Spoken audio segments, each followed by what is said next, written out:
దేవుని నామమునకు మహిమ కలుగును గాక. కూడిన నా ప్రియమైన సహోదరి సహోదరుని మీ అందరికీ ప్రభు అయిన యేసు క్రీస్తు నామున నా వందనాలు మీకు అందరికీ తెలియజేస్తున్నాను.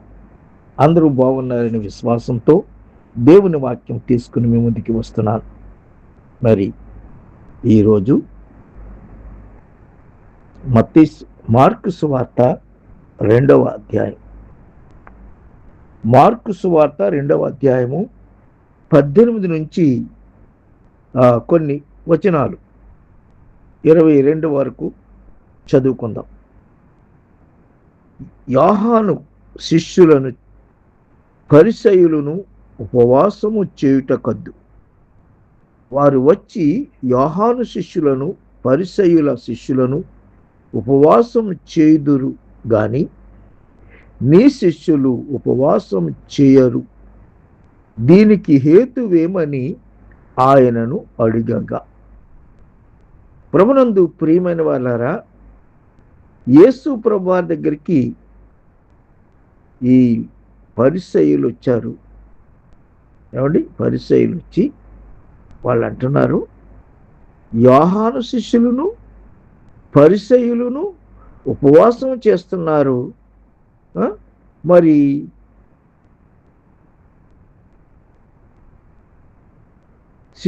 యోహాను శిష్యులు పరిసయ్యుల శిష్యులను ఉపవాసం చేదురు గాని యోహాను శిష్యులు ఉపవాసం చేస్తున్నారు, పరిసయ్యుల యొక్క శిష్యులు కూడా ఉపవాసం చేస్తున్నారు.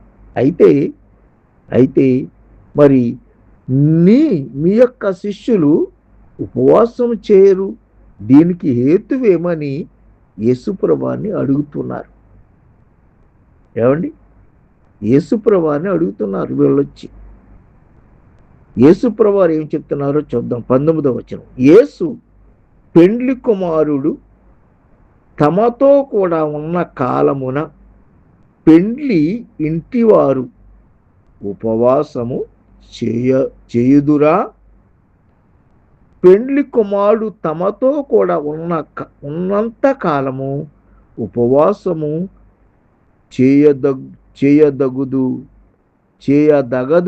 గాని అంటున్నారు ఇక్కడ. పెండ్లి కుమారుడు ఉన్నాడండి. పెండ్లి కుమారుడు ఉన్నప్పుడు సంబరాలు, ఏమంటే విందులు వినోదాలు జరుగుతాయి, సంతోష ఆనందాలు పెళ్ళూరికి జరుగుతాయి. కాబట్టి ఏం మాట్లాడుతున్నారయ్యా మీరు అన్నట్టుగా ఆ యొక్క పరిసయ్యుల యొక్క శిష్యులు, యేసుప్రభువు వారి యొక్క శిష్యులు ఉపవాసం చేస్తున్నారు, మరి మీ శిష్యులు ఎందుకు చేయట్లేదయ్యా అని యేసుప్రభువుని అడిగినప్పుడు యేసుప్రభువు ఈ సమాధానం ఇచ్చాడండి. 19వ వచనంలో, యేసు పెండ్లి కుమారుడు తమతో కూడా ఉన్న కాలమున పెండ్లి ఇంటివారు ఉపవాసము చేయదగునా?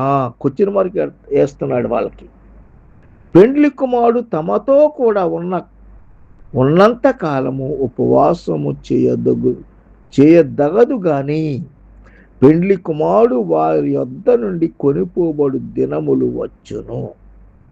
పెండ్లి కుమారుడు వారి యొక్క దగ్గర నుండి కొనిపోబడే దినాలు వస్తాయి.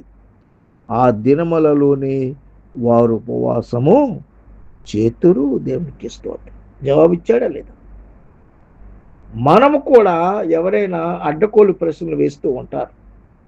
వాళ్ళకి సరైన ప్రశ్నకు సమాధానం ఇవ్వాలంటే మనం వాక్యం బాగా తెలుసుకోవాలి. దేవునికి స్తోత్రం. వాక్యం బాగా నేర్చుకోవాలి, వాక్యం బాగా ఎరిగి ఉండాలి.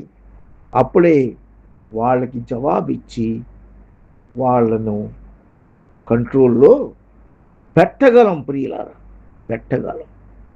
ఈ లోకము మాయలోకం, ఈ లోకము అశాశ్వతం.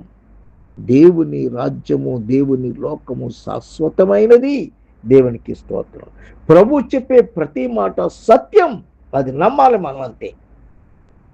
నమ్ముట నీ వలనైతే నమ్మువానికి సమస్తము సాధ్యమని చెప్పిన యేసయ్య మాటలు మనం నమ్మాలి. గుర్తుపెట్టుకోండి.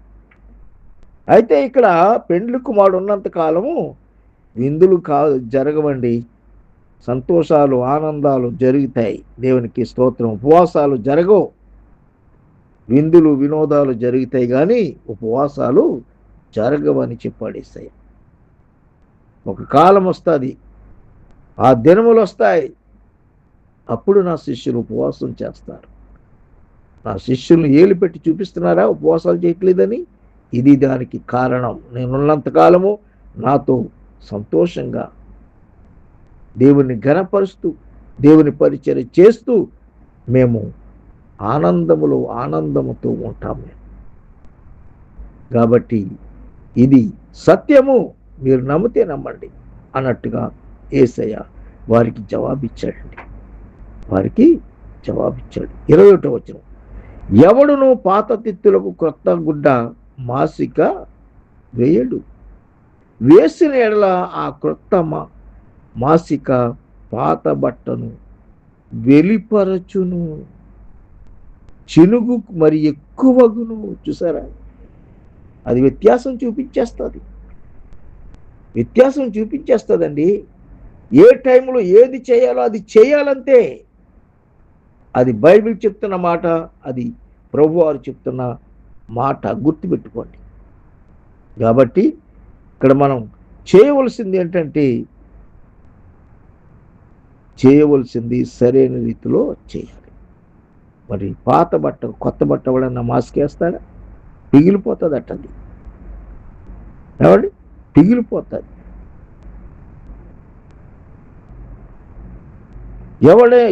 ఎవడును పాత తిత్తులలో క్రొత్త ద్రాక్షారసం పోయడు, పోసిన ఎడల ద్రాక్షారసము ఆ తిత్తులను పిగుల్చును, రసము తిత్తులను చెడును, రసమును తిత్తులను చెడును. అయితే క్రొత్త ద్రాక్షారసం క్రొత్త తిత్తులలో పోయవలెనని చెప్పాను. దేవునికి స్తోత్రం కలుగుతుంది. దీని అర్థం ఏంటి తెలుసా? క్రొత్తది కొత్త దానిగానే ఉంచాలి, క్రొత్తది పాత దాంట్లో కానీ పాతది క్రొత్త దాంట్లో కానీ వేయటానికి వీలు లేదు.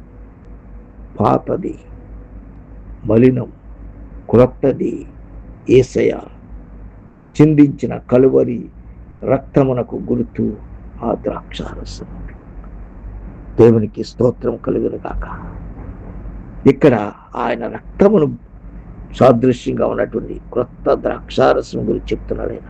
క్రొత్త నిబంధన గురించి చెప్తున్నాడు ఆయన. క్రొత్త పాత్రను గురించి చెప్తున్నాడు ఆయన. ఆయన చేసిన త్యాగమును గురించి చెప్తున్నాడు అక్కడ. హల్లెలూయా. 23వ వచనం, మరియు ఆయన విశ్రాంతి దినమున పంట చేలులో నుండి వెళ్ళుచుండగా శిష్యులు మార్గమున సాగిపోవచ్చు వెన్నులు త్రుంచుచుండిరి. అందుకు పరిసయ్యులు, చూడుము, విశ్రాంతి దినమున చేయకూడనిది వారేలా చేయుచున్నారని ఆయనను అడిగారు. మరొకటి నిందేస్తున్నారు. ఉపవాసం చేయరన్నాడు, వాళ్ళేమో విశ్రాంతి దినమున వెన్నెలు తింటున్నారు మీ శిష్యులు అంటున్నారు. ఇక్కడ వీళ్ళు చేసేది ఒక్కొక్క పని కాదు. వీళ్ళు వేసే నిందలు అంతా ఇంత కాదు. అలాంటి ప్రజలు లోకంలో లేరంటారా? సంఘాల్లో లేరంటారా? కుటుంబాలు లేరంటారా? ఉన్నారు ప్రతి చోట.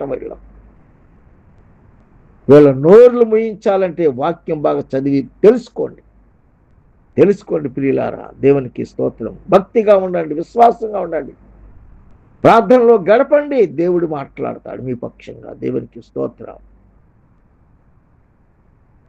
విశ్రాంతి దినమున చేయకూడనిది వారేలా చేయుచున్నారని ఆయనను అడిగిరి.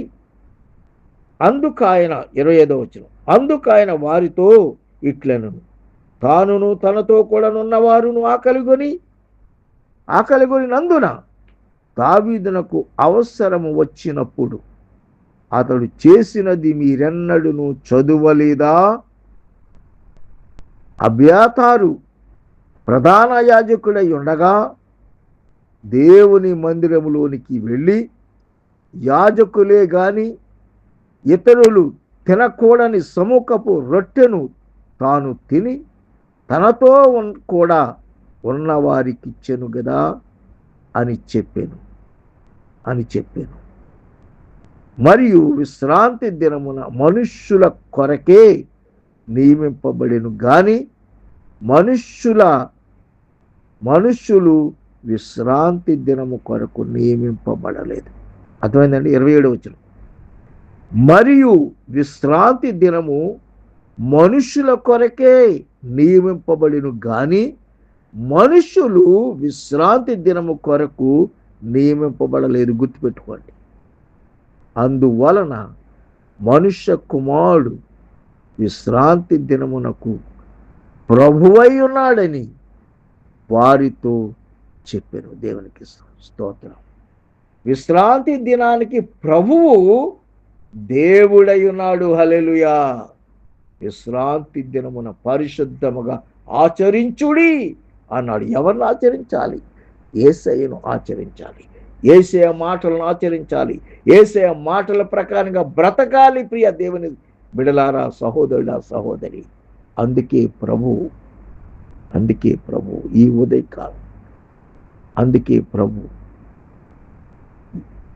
మార్కు సువార్త 2వ అధ్యాయం 18వ వచనం నుండి 28 వరకు ఈ పేరా మనం చదువుకుని వివరించుకున్నాం. దేవుడి మాటలు మన వెనుకట్లో దీవించును గాక.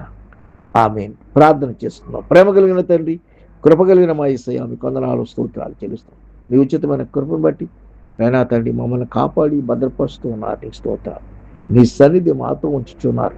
నీ వాక్యం ద్వారా, నీ భక్తుల ద్వారా, నీ భక్తుల జీవితాల్లో జరిగిన సంఘటనల ద్వారా మాతో మాట్లాడుతూ వచ్చారు. మీ స్తోత్రాలు. అందుని బట్టి మీకే స్తుతి స్తోత్రాలు చెల్లిస్తూ ఉన్నాం ప్రభా. తండ్రి, సంతానం లేనివారు సంతానం, గృహాలు లేనివారు గృహాలు, ఉద్యోగాలు లేని వారికి ఉద్యోగాలు దయచేయండి. హాస్పిటల్లో రోగులు ముట్టి స్వస్థపరచండి. జైల్లో ఉన్నవారిని విడిపించండి. ప్రయాణం వెళ్తున్నవారు, వస్తున్నవారు రాకపోకలు కాపాడి భద్రపరచమని అడుగుతున్నాం. సహాయం చేయండి ప్రభాని స్తోత్రాలు. నేను ఇజ్రాయెల్ దేశం, యెరూషలేము, అమెరికా, కెనడా దేశాలు, గల్ఫ్ దేశాలు, హిందూ దేశం అంతా తండ్రి రక్షణ, మారు మనసు దయచేసి మీరు మహిమ పొంది ఘనత పొందమని మమ్మల్ని కాణిగల హస్తాలకు అప్పగిస్తూ నాతో ఉన్న సహోదరులు, వారి కుటుంబాలు మీరు కాపాడి భద్రపరచండి. ఖతారు దేశంలో టీషప్ సంఘానికి క్షేమాభివృద్ధి కలిగజేయమని, ఈ దేశ ప్రజలకు, ఈ దేశాన్ని, ఈ దేశపు రాజుకి దీవించి కాపాడమని, గల్ఫ్ దేశాల్లో ఉన్న దేశాలన్నిటికీ ఆ దేశపు రాజులందరికీ రక్షణ, విమోచన దయచేయమడుచున్నాం. సహాయం చేయండి, చెప్పండి, కాపుదలు ఇచ్చి నడిపించమని, మహిమ పొందండి, ఘనత పొందమని మమ్మల్ని కాణిగల స్థలకు అప్పగించుకుంటాం. కోవిడ్ దేశాన్ని దీవించి కాపాడి, టీసీసీ సంఘాలు, జీటీసీఎం మినిస్ట్రీ అంతటిని కూడా అక్కడ ఆ యొక్క మినిస్ట్రీలో ఉన్నటువంటి ఫ్యామిలీ మెంబర్స్, కుటుంబాలన్నీ, సేవకులందరినీ కాపాడిన సేవలో ప్రతి ఒక్కరిని వాడుకొని మీరు మహిమ పొందండి. భారతదేశాన్ని దీవించి ఆశ్రయించండి. ఆ దేశంలో ఉన్న రాజుని, దేశ ప్రజలను రక్షించి కాపాడమని, అక్కడ ఉన్నటువంటి నీ నామము దయచిన బిడ్డలందరినీ, సేవకులను దీవించి కాపాడి భద్రపరిచి మహిమాగంత ప్రభావాలు మీకే ఆరోపించుకుంటూ దీనినైనా మొరాలకి సహాయం చేయమని ప్రభువును రక్షకుడైన యేసుక్రీస్తు వారి దీవెనామములో ప్రార్థించి స్తుతించి వాక్యాలు వింటున్నవారు, వాక్యాలు షేర్ చేస్తున్న వారిని ఒక్కొక్కరిని, ప్రతి ఒక్కరిని దీవించి కాపాడి భద్రపరచమని మమ్మల్ందరినీ కాణిగల స్థలకు అప్పగించుకుంటూ యేసయ్య దీవెనామములో ప్రార్థించి స్తుతించి దీనుడనై అడిగి వేడుకొనిచున్నాను నా పరమ తండ్రి. ఆమేన్. తండ్రి అయిన దేవుని ప్రేమ, కుమారుడైన యేసుక్రీస్తు వారి కృప, పరిశుద్ధాత్మ కార్యాన్ని సహవాసము, కాపుదల, భద్రత మనందరికీ తోడేండి నడిపించును గాక. ఆమేన్. ఇట్లు మీ ప్రియ సహోదరుడు పాస్టర్ సుదర్శన్ రావు గెడ్డం, దోహా, ఖతార్. దేవుని చిత్తమైతే మరొకసారి మనం కలుసుకుందాం. దేవుని మాటలు దీవించును గాక. సాలోం.